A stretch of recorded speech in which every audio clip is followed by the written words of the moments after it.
Ladies and gentlemen, welcome back.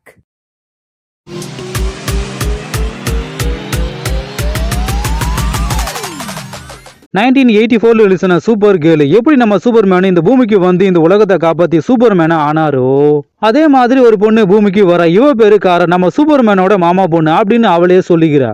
பூமிக்கு வந்த super girl இவ கையில வச்சிருந்த ஒரு கல்லை தொலைச்சிட்டு அந்த கல்லு ஒரு பொம்பளை கிட்ட கிடைக்குது. அவ அதை வச்சு இந்த உலகத்தையே இவ கட்டுப்பாட்டில் கொண்டு வர ஒரு பக்கம் நம்ம சூப்பர் கேர்ள்ல பூமியில எப்படி வாழணும் மக்கள்கிட்ட எப்படி பழகணும் அப்படின்னு இவளுக்கு தெரியல. ஏகப்பட்ட பேர்கிட்ட அடியும் வாங்குற அடியும் கொடுக்குறா. மக்களோட பழக்க வழக்கங்களை எப்படியாவது கத்துக்க ஸ்கூல்ல ஜாயின் பண்ணி படிக்க போற. ஆனா இவகிட்ட ஆதார் கார்டு கூட கிடையாது. ஆனா இந்த ஸ்கூலோட ஹெட்மாஸ்டர் இவகிட்ட எதுவுமே கேட்காம அட்மிஷன் போட்டு கொடுத்துட்டான். ஹெட்மாஸ்டர்னா இப்படி இருக்கணும். இந்த ஸ்கூலுக்கு சொந்தமான லேடிஸ் ஹாஸ்டல்ல நம்ம ஹீரோயினி போய் தாங்குறோம். அங்க ஒரு பொண்ணு இருக்கு. அவளுக்கு இவளை பார்த்த உடனே பிடிச்சி போச்சு.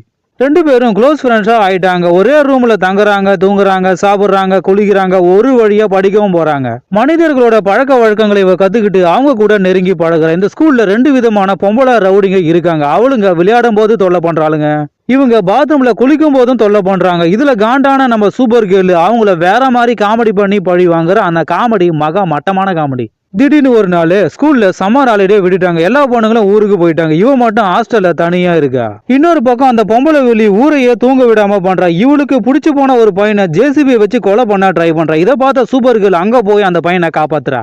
ஒரு கட்டத்துல அந்த பையன் இவளை லவ் பண்ண ஆரம்பிக்கிறான். இவளும் அவளை லவ் பண்ண ஆரம்பிக்கிறான். இந்த மேட்டரு அந்த வில்லிக்கு தெரிஞ்சு போய் இவங்க ரெண்டு பேரையும் கொலை பண்ண ட்ரை பண்றான். இறுதியாக நம்ம சூப்பர் கேர்ள் அந்த பொம்பளை வில்லிய கொண்டாலா இல்லையான்னு படத்தை முடிக்கிறாங்க. படம் பயங்கரமாக லேக் அடிக்க. முடிஞ்சா பாருங்க, இல்லைனா விட்டுடுங்க. அந்த காலத்துல சிஜி ஒர்க்லாம் இப்படிதான் இருக்கும். அதுக்காக நம்ம அதை குறை சொல்ல முடியாது. IMDb ரேட்டிங் 4.4, நம்ம rating 4. Supergirl power star. 1990 ரிலீஸான டேஸ் ஆஃப் தண்டர் படத்தோட கதாநாயகன் டாம் குரூஸ். இவர் ஒரு கார் ரேசர். லோக்கல்ல கார் ஓட்டி ஏகப்பட்ட அவார்ட்ஸ் வாங்கியிருக்காரு. இன்னொரு பக்கம் அரிசோனாவில் கார் ரேசிங் நடந்துகிட்டு இருக்கு. இந்த ரேஸ்ல கார் ஓட்ட ஒரு டீம் ஒரு ஆளை தேடிக்கிட்டு இருக்காங்க. அப்போ நம்ம டாம் குரூஸ் இவங்க கண்ணுல படுறாரு. இவங்களும் நம்ம ஹீரோவுக்காக ஒரு காரை ரெடி பண்ணி ரேஸ்ல இறக்கி விடுறாங்க. ஆனா நம்ம டாம் குரூஸால இங்க காரை ஓட்ட முடியல. இதுக்கப்புறம் டாம் குரூஸ் கார் ஓட்ட ட்ரைனிங் எடுத்துக்கிட்டு களத்துல இறங்குறாரு. இதுக்கப்புறம் இவர் சந்தித்த வேதனைகள், சோதனைகள், சாதனைகள், இதுதான் படத்தோட கதை. நம்ம டாம் குரூஸ் ஏகப்பட்ட சேட்டைகள் லீலைகள் பண்ணியிருக்காரு. ஒரு டாக்டர் பொம்பளை ஐட்டன் நினைச்சு அவ கூட கசமுசா பண்ண ட்ரை பண்றவர். ஆனா கடைசியில் தான் தெரியும் அந்த பொம்பளை உண்மையிலேயே டாக்டர்னு. அந்த சீனு செம்ம காமெடியா இருக்கும். அதுக்கப்புறம் அந்த பொண்ணை உஷார் பண்ணி லவ் பண்ணி ரெண்டு பேரும் வேற மாதிரி ரொமான்ஸ் பண்ணுவாங்க. அங்க இங்க சென்டிமெண்டான காமெடியை வச்சு லேக் அடிக்காம படத்தை கொண்டு போயிருக்காங்க. தமிழ் டப்பிங் ரொம்ப நல்லா இருக்கு. சினிமாட்டோகிராஃபி வேற மாதிரி கொடுத்துருக்காங்க. IMDb ரேட்டிங் 6, நம்ம ரேட்டிங் 6. படம் நல்லா இருக்கு, போய் பாரு. Days of thunder. Ultimate star Ajith Kumar. 2020 breaking surface. தண்ணியை கண்டாலே தள்ளி நிற்கும் நம்ம ஹீரோயினி புருஷனை டிவோர்ஸ் பண்ணிட்டு ஃபேமிலியை பார்க்க ஊருக்கு போறா. இவளை கண்டாலே இவ அம்மாக்கு பிடிக்காது. எப்பவுமே இவளை கத்திக்கிட்டே இருப்பாங்க.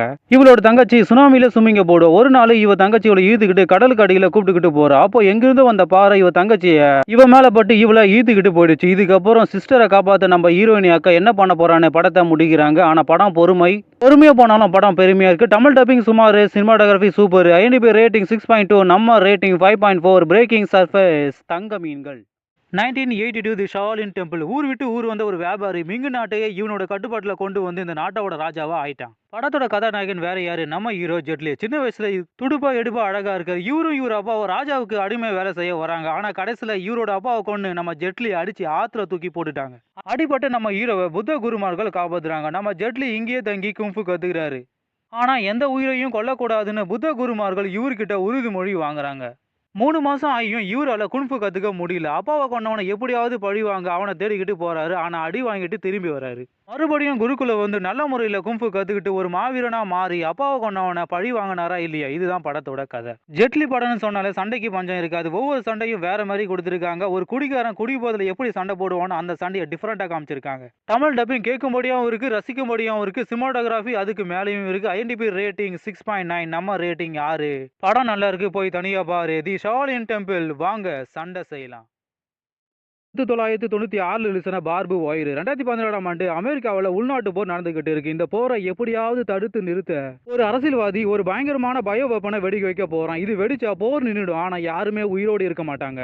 இந்த வெப்பனை ரெடி பண்ண ஒரு சயின்டிஸ்ட் பொம்பளை அதை எடுத்துக்கிட்டு ஓடிட்டா. இவளை பாடி கார்டு அரசியல்வாதி கிட்ட இருந்து காப்பாத்துறான். இன்னொரு பக்கம் இந்த படத்தோட கதாநாயகி பமில் அன்பானவள், அழகானவள், ஆனா ஆபத்தானவள். பணம் கொடுத்தா யாரு வேண்டுமானாலும் கொலை பண்ணுவா. இவ ஒரு குடிகார கிளப்பை வச்சு நடத்துறா. இதுல வர பணம் கூட இவளுக்கு பத்தல. அதனால பார்ட் டைமா வேற ஒரு கிளப்ல டான்ஸ் ஆடுறா. அங்க வர பிசினஸ் மேனை மயக்கி சென்சார் பண்ணி பணம் பறிப்பா. இதுதான் இவளோட வழக்கம், சாரி பழக்கம். இவளோட முன்னாள் காதலன் இவளை மீட் பண்ணி ஒரு அரசியல்வாதி பண்ண சதியை இவகிட்ட சொல்லி இந்த சயின்டிஸ்ட் பொம்பளையை எப்படியாவது நியூயார்க் கொண்டு போகணும்னு இவகிட்ட எழுப்பு கேட்கறான். இதுக்கப்புறம் இவங்க 2 பேரும் ஒன்று சேர்ந்து போரை நிறுத்தினார்களா இல்லையா? இதுதான் படத்தோட கதை. நம்ம ஹீரோயின் சண்டை நல்லா போடுறா, ஆனா சட்டை தான் போட மாட்டா. ஏகப்பட்ட இடத்துல சென்சார் சீனை வச்சு நார் அடிச்சிட்டாங்க. தமிழ் டப்பிங் சினிமாட்டோகிராஃபி நல்லா இருக்கு, ஆனா படம் நல்லா இல்ல. டைம் இருந்தா மட்டும் இந்த படம் பாருங்க. IMDb ரேட்டிங் 3.4, நம்ம rating 2. Barbed wire, Sunny Leon.